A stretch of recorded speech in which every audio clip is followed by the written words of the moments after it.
এখন এই অবস্থাতে মান-সম্মান নিয়ে তার পরিসমাপ্তিটা, জীবনের যে পরিসমাপ্তিটা সেটা কিভাবে হবে? তিনি ক্ষমতা থেকে চলে যাবেন, যেটাকে শান্তিপূর্ণ ক্ষমতা হস্তান্তর বলা হয় সেটা। তিনি স্বেচ্ছায় ছেড়ে দিবেন, আমি আর পারছি না, পদত্যাগ করবেন। তিনি প্রকৃতির নিয়মে মরে যাবেন অথবা মারা যাবেন। তারপর আর কি হতে পারে? মানে আল্টিমেটলি জীবনের এই পর্যায়ে এসে তার সবকিছুর তো একটা সমাপ্তি হবে। তাকে কবরে যেতেই হবে। কোনো মানুষই অমর নয়। কিন্তু যে সমস্যাটা হলো যে তার শেষটা কেমন হবে? আমরা সবসময় বলি, শেষ ভালো যার, সব ভালো তার। এবং জীবনের সব অর্জন, তার জীবনের সব অর্জন, সকল সুনাম, সকল সুখ্যাতি, ধন সম্পদ, মান মর্যাদা, এটা নির্ভর করবে তার যাকে বলা হয় এই অন্তর্ধানের মাধ্যমে, তার প্রস্থানের মাধ্যমে, তার মৃত্যুর মাধ্যমে, তার কর্মজীবনের পরিসমাপ্তির মাধ্যমে। এবং সেটি যদি ভালো হয়, তিনি সত্যিকার অর্থে একজন ভালো মানুষ। আর শেষটা যদি ভালো না হয়, তার সারাটা জীবনের অর্জন একেবারে শূন্য হয়ে যাবে। যেমন ধরুন শেখ হাসিনার কথা। এখন শেখ হাসিনা শক্ত হাতে ১৫ বছর চালিয়েছেন, তার আগে ৫ বছর, ২০ বছর প্রধানমন্ত্রী, এরপরে দুইবার সংসদে বিরোধী দলীয় নেত্রী। সে ১৯৮১ সন থেকে এখন পর্যন্ত আওয়ামী লীগের মতো একটা বড় দলের সভানেত্রী। কার্যত অর্থবিত্ত ক্ষমতার যে প্রাপ্তি, শেখ হাসিনার এর সঙ্গে আপনি পৃথিবীর কারোর তুলনা করতে পারবেন না। কিন্তু একই সঙ্গে যদি তার পালিয়ে যাওয়া, তার পরাজয়, এখন তার চোখের সামনে তার প্রিয়জনরা যেভাবে লাঞ্ছিত হচ্ছেন, অপমানিত হচ্ছেন, পালিয়ে রয়েছেন, আহাজারি করছেন, এটা সহ্য করা সম্ভব নয়। প্রতিটা মুহূর্ত তাকে বেদনাহত করছে এবং করবে।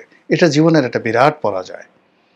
এবং এই পর্যায়ে এখান থেকে ঘুরে দাঁড়ানো ঘটেনি, মানবজাতির ইতিহাসে কখনো ঘটেনি। শেখ হাসিনার বয়সে প্রায় ৮০ বছর। ফলে বড় একটা বটবৃক্ষ যদি উপড়ে যায়, পড়ে যায়, ওটা আর পুনরায় বপন করা যায় না। ফলে কি হলো, শেখ হাসিনার যত অর্জন, যত সুনাম, দেখুন তার সেই যে পতনের মধ্য দিয়ে সেটা তার শেষ হয়ে গেল। একইভাবে আরও অনেক ইতিহাসে বিখ্যাত ঘটনা রয়েছে। ফলে ডক্টর মোহাম্মদ ইউনূসের এতকালের যে অর্জন, তার ৮৮ বছরের জীবনের যে অর্জন, সে অর্জনটা এখন নির্ভর করছে তার পরিসমাপ্তিটা কীভাবে হবে। পতন দিয়ে নাকি শান্তিপূর্ণভাবে আরও কোনো সফলতা দিয়ে তার জীবনের পরিসমাপ্তি হবে। গত ১০ মাসে তার জীবনে যা কিছু ঘটেছে, এটা যদি তার অতীতের সফলতা ধরেন, আমার এখনও মনে আছে তিনি যেদিন নোবেল পুরস্কার পেলেন, সেদিন সারা বাংলাদেশ নেচেছিল, পশ্চিমবঙ্গ নেচেছিল, এশিয়া নেচেছিল। তার সঙ্গে সঙ্গে ওনার যারা বিশ্ব নন্দিত বন্ধুবান্ধব আছে তারাও নেচেছিল। এবং সেই যে নৃত্য, তার নোবেল পুরস্কার প্রাপ্তির সময়ের যে নৃত্য, সেই নৃত্য সেই উনি যেদিন প্রধান উপদেষ্টার দায়িত্ব নিলেন সেই দিন পর্যন্ত অব্যাহত ছিল। কিন্তু এটি ক্রমাগত সেই নৃত্য এখন ক্রন্দনে পরিণত হয়েছে। মানুষ তাকে সমালোচনা করছে, গালাগাল দিচ্ছে, তাকে নিয়ে ট্রল করছে, আজে বাজে কথা বলছে, অথচ এটা হওয়ার কথা ছিল না। এটা কেন হলো, কীভাবে হলো, এটা উনি ভালো জানবেন। আমি শুধু এখানে প্রকৃতির একটা স্বাভাবিক নিয়ম আপনাদেরকে বলি।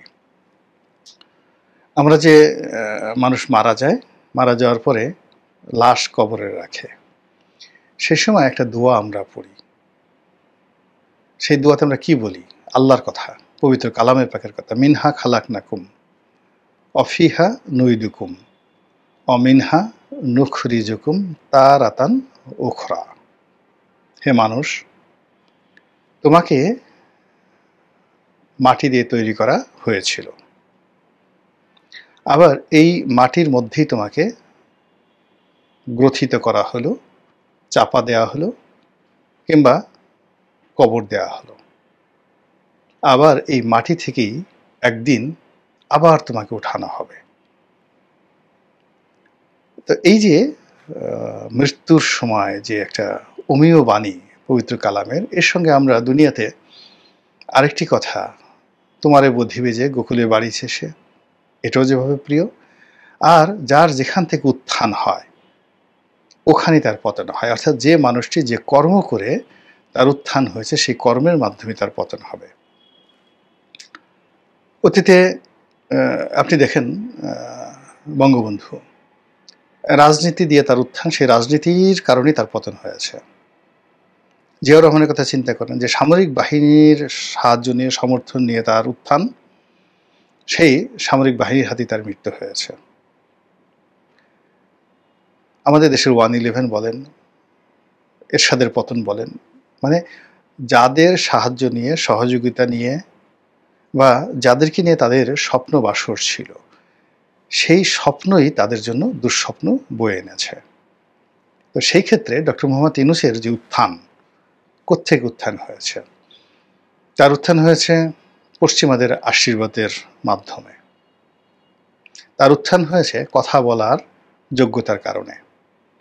গ্লোবালি তিনি কথা বলেছেন ইংরেজিতে, এবং সারা দুনিয়ার যাকে বলা হয় ব্র্যান্ডিং করেছেন নিজের সমস্ত কিছুকে। তার 3-0 থিওরি, তার গরিবের ব্যাংকিং, তার গ্রামীণ ব্যাংক, তার গ্রামীণ ফোন, তার কর্পোরেট লাইফ, তিনি যেখানে হাত দিয়েছেন তার অনবদ্য উপস্থাপনা, তার নির্মল হাসি, তার ফ্রেন্ডলি বন্ধুসুলভ ব্যবহার, এর ফলে তিনি বিশ্ব জয় করেছেন। এখন এই জায়গাতে এসে এই গত 10 মাসে দেখা গেছে যে তার সেই গুণাবলীগুলোই তার জন্য বুমেরাং হয়ে পড়েছে। তিনি যে বিশ্বাস এবং আস্থা নিয়ে কাতারে গেছিলেন, কাতারে আমির তার সঙ্গে দেখা করেননি।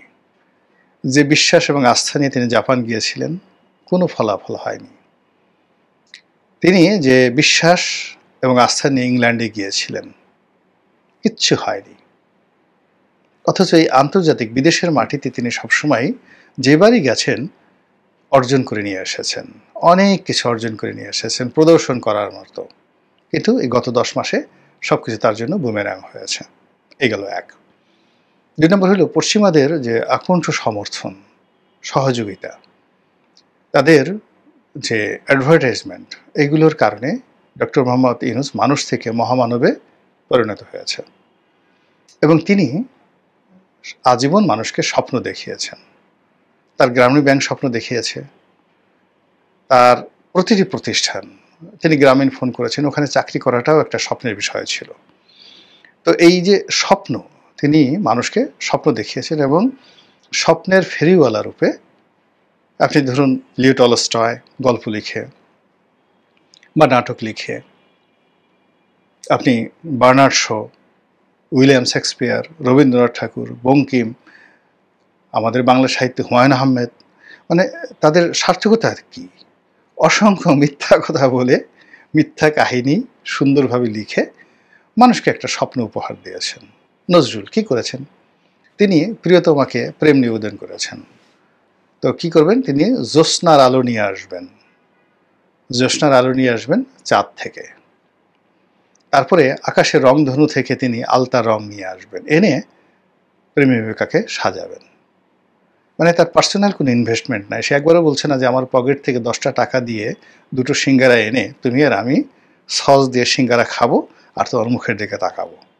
তিনি সবই প্রকৃতির হাতে ছেড়ে দিয়েছেন, এবং সেই স্বপ্নে মেয়েরা পাগল। এর চেয়েও গান হয়?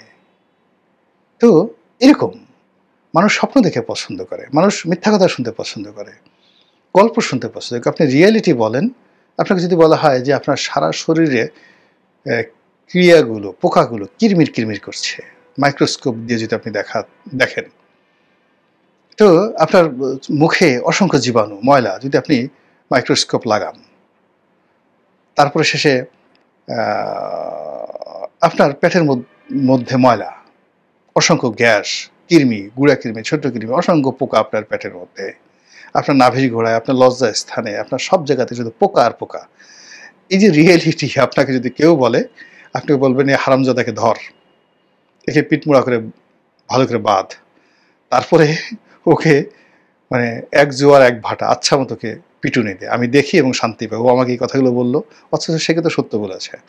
কিন্তু একটা লোক যদি আপনাকে মিথ্যা কথা বলে, জনাব আপনি হলেন এ যুগের প্রমিথিউস, দেবতা প্রমিথিউস, আপনার মুখমণ্ডলে চন্দ্রের আভা, আপনার যে চরিত্র ফেরেশতাদের মতো পবিত্র, ফেরেশতাদের কিন্তু কোনো ক্যারেক্টারই নাই, চরিত্রই নাই, কিন্তু আপনাকে বলা হলো আপনার চরিত্র ফেরেশতাদের মতো পবিত্র, আপনি এত সুন্দর, আপনাকে দেখলে পাপ ক্ষয় হয়, পুরোটাই মিথ্যা কথা, তেল বললেও যা হবে, কিন্তু এগুলো শুনলে আপনার মন ভালো হয়ে যাবে, আপনি তাড়াতাড়ি বলবেন এই একে ধরে নিয়ে আয়, ছানা খাওয়া, মাখন খাওয়া, পোলাও খাওয়া, কোরমা খাওয়া। তো এইরকম কথার ফেরিওয়ালা, স্বপ্নের ফেরিওয়ালা যারা, তারা সবসময় মানুষ দ্বারা নন্দিত হন, মানুষ তাদেরকে ভালোবাসে, কিন্তু এই মানুষগুলো যখন রিয়েলিটিতে চলে আসেন তখন তার সেই স্বপ্নের ফেরি করা এবং রিয়েলিটির মধ্যে বিশাল যে সমস্যা, এটা ডক্টর মোহাম্মদ ইউনূসের এই জীবনে আমরা হাড়ে হাড়ে টের পাচ্ছি। ফলে তিনি গত কয় মাসে রাষ্ট্র ক্ষমতায় বসে যে সকল স্বপ্ন দেখানোর চেষ্টা করেছেন, কথা বলেছেন, সবগুলোই তার জন্য বুমেরাং হয়ে গেছে এবং তার পতনের কারণ হয়ে গেছে। 3 নম্বর হলো কি, তিনি তার যে ক্ষমতায় আসার মৌলভিত্তি, এই মৌলভিত্তিকে তিনি অ্যাসার্টেন করতে পারেননি এখন পর্যন্ত।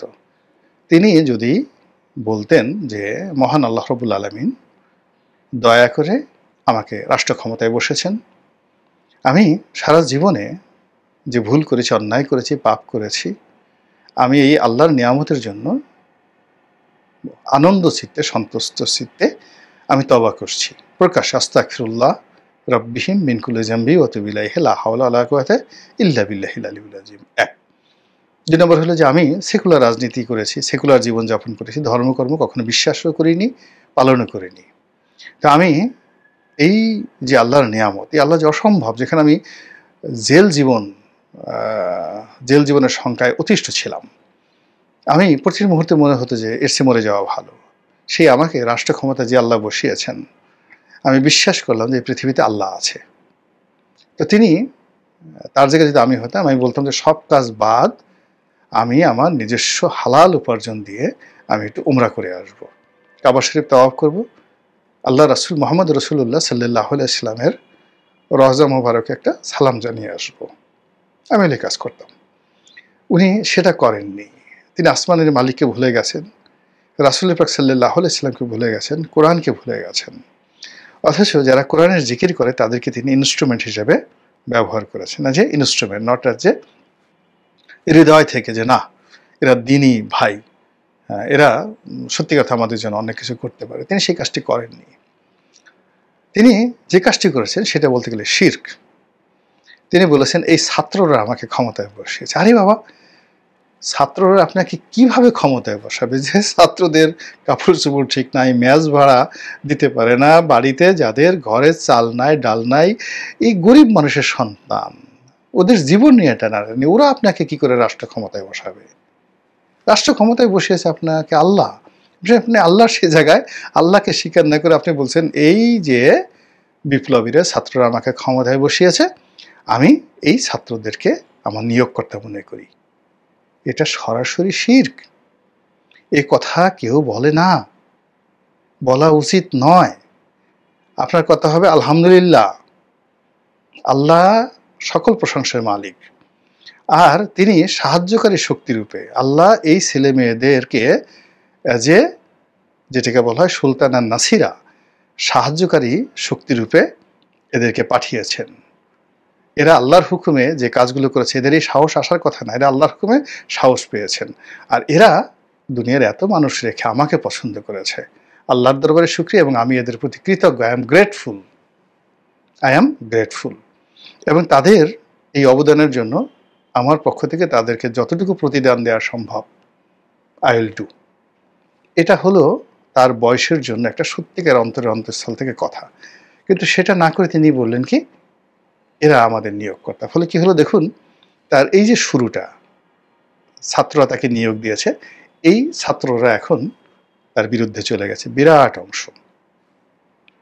তিনি এখন কোন without guard, without military, without SSF ছাড়া তিনি নর্থ সাউথ বিশ্ববিদ্যালয়ে কোনো কনভোকেশনে যেতে পারবেন না, ব্রাক ইউনিভার্সিটিতে যেতে পারবেন না, স্টুয়ার্ট ইউনিভার্সিটিতে যেতে পারবেন না। সমস্ত প্রাইভেট ইউনিভার্সিটিগুলো রেগে মেখে তেলে বেগুনে জ্বলে ছারখার। তিনি এখন ঢাকা বিশ্ববিদ্যালয়ের রাজু ভাস্কর্যের সামনে আসতে পারবেন না একা একা।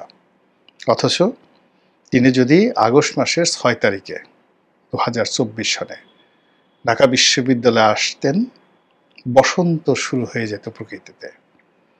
এখন এটাই তার জন্য বুমেরাং হয়ে গেছে। ফলে কি হলো, আগামীতে তার যদি পতন হয় তাহলে প্রথম উপসর্গ হিসেবে এই ছাত্র এবং জনতা যাদেরকে তিনি নিয়োগকর্তা বলেছেন তারাই তাকে পতনের জন্য টানা হেঁচড়া শুরু করে দেবে। দ্বিতীয়ত, তিনি যাদেরকে বন্ধু হিসেবে নির্বাচন করেছেন তারা তার পিছনে লাগবে। আলটিমেটলি অনেকে লেগে গেছে এবং আগামীতে আরও লাগবে। এবং সবার শেষে তিনি যাদেরকে শত্রু বানিয়েছেন এবং যাদের সঙ্গে অভিনয় করেছেন, মনে একটা বাইরে একটা, এই মানুষগুলো সব একত্র হয়ে যখন তার বিরুদ্ধে আওয়াজ তুলবেন তখন হয়তো তার কাছে মনে হবে যে না, এর চাইতে আগেই ভালো ছিলাম, বিদেশে যেতাম, আসতাম, মাঝে মধ্যে কোর্টে হাজিরা দিতাম, শেখ হাসিনা গালাগাল করত আর সারা দেশের মানুষ, 18 কোটি মানুষ প্রশংসা করত, এমনকি আওয়ামী লীগের লোকজনও প্রশংসা করত, কিন্তু শেখ হাসিনা গালাগালি করতো, ওটাই ভালো ছিল। মহান আল্লাহ রাব্বুল আলামিন গায়েবের মালিক, আলিমুল গায়েব, তিনি ভালো জানেন, উত্তম জানেন। আমাদের এই দেশ মাতৃকার জন্য যেটি ভালো হয় তিনি আমাদেরকে ওইরকম একটা পরিণতি দান করুন। আসসালামু আলাইকুম ওয়া রাহমাতুল্লাহ।